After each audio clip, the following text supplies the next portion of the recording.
First, I'd negotiate. I would negotiate like crazy, and I'd make sure that we tried to get the best deal possible. The biggest problem this world has is nuclear proliferation.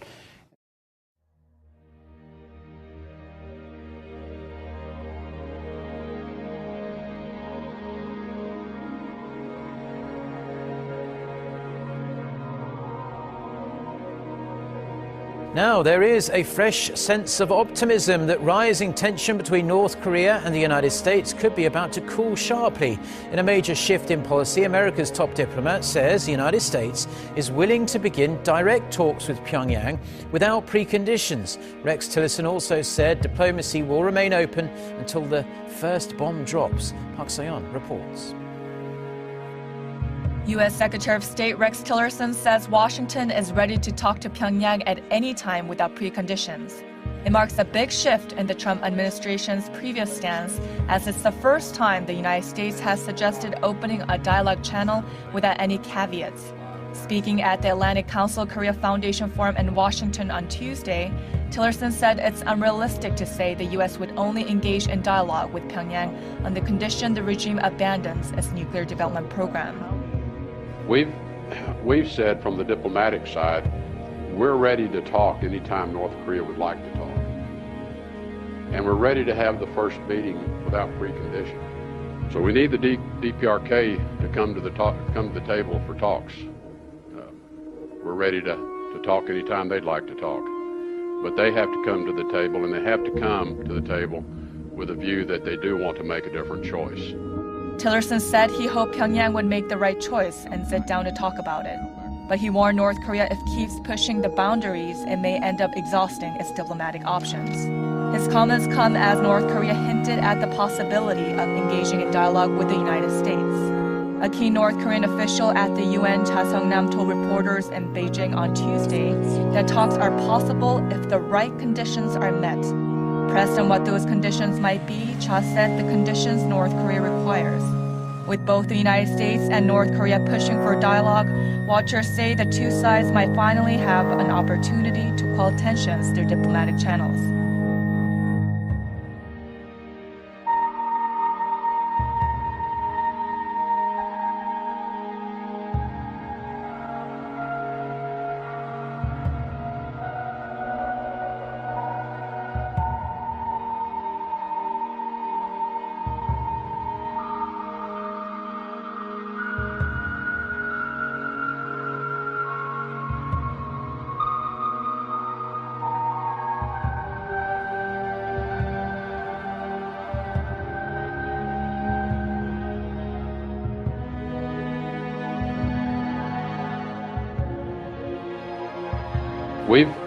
We've said from the diplomatic side, we're ready to talk anytime North Korea would like to talk. And we're ready to have the first meeting without precondition. While North Korea is talking tough about a war with the U.S., it is apparently looking forward to dialogue with Washington.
As you have seen, it takes unity and strong partnerships, those that span the Atlantic and Pacific, to counter the prospect of a nuclear-armed North Korea.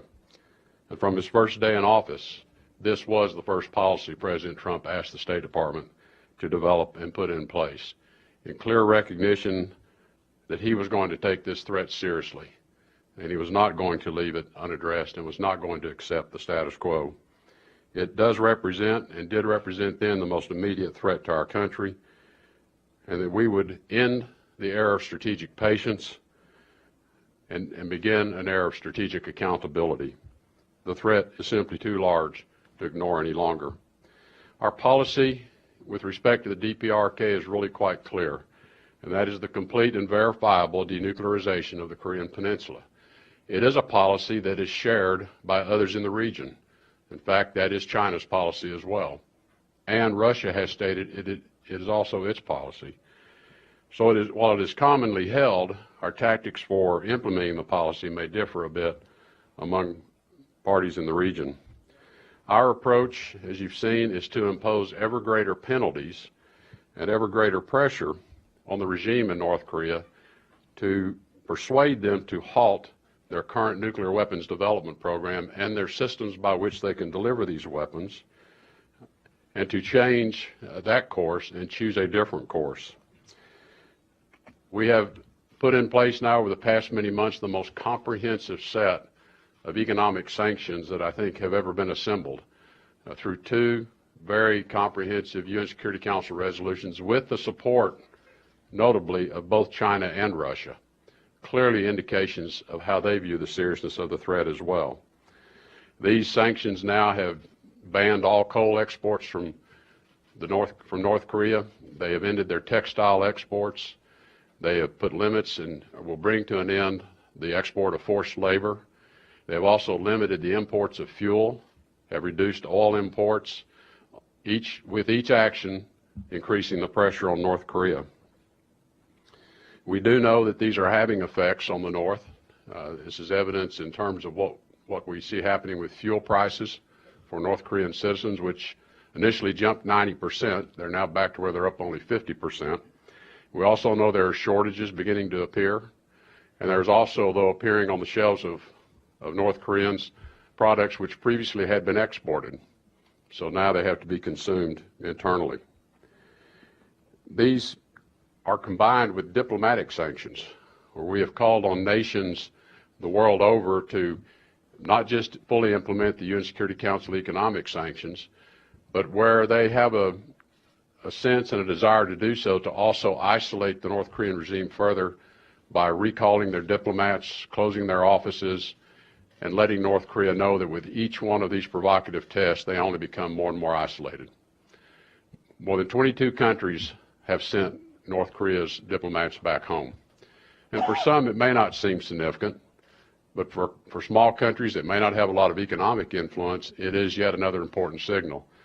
So from nations like Peru to Spain to Italy to Portugal have cut off the diplomacy ties as well. And we know the regime notices when that ambassador comes home, because they're not representing that office elsewhere, further isolating them from their contact with the rest of the world. These are all very important steps, again, to reinforce to the regime that with each step you take, you only isolate yourself further, and you do not improve your security, but you degrade your own security. Important to the success of all of this is the very strong trilateral relationship that exists between the United States, the Republic of Korea, and Japan. This is a basis for the security structure of the region, and it is one that we continue in place and we continue to exercise together so that we are ready for any possible military response that might be required. The enforcement of these sanctions have also gone beyond the direct entities, but we've also sanctioned individuals and other entities, including banks, some banks within China and elsewhere, who are facilitating violations of these sanctions by North Korea. So anywhere we see North Korea attempting to exploit loopholes or attempting to exploit other avenues to skirt these sanctions, we attempt to close those off as well. Time is marching on, and with each additional test, North Korea does demonstrate the advancement of its program. The most recent intercontinental ballistic missile test, I think, demonstrates they certainly have capability to continue to advance their program, and we would expect they're doing the same on other elements of an integrated nuclear weapons system. So we need the DPRK to come to the table for talks. We're ready to talk anytime they'd like to talk. But they have to come to the table, and they have to come to the table with a view that they do want to make a different choice. In the meantime, our military preparedness is strong. Because of the situation, the President has ordered our military planners to have a full range of contingencies available, and they are ready. As I've told people many times, I will continue our diplomatic efforts until the first bomb drops. I'm going to be confident that we're going to be successful, but I'm also confident Secretary Mattis will be successful if it ends up being his turn.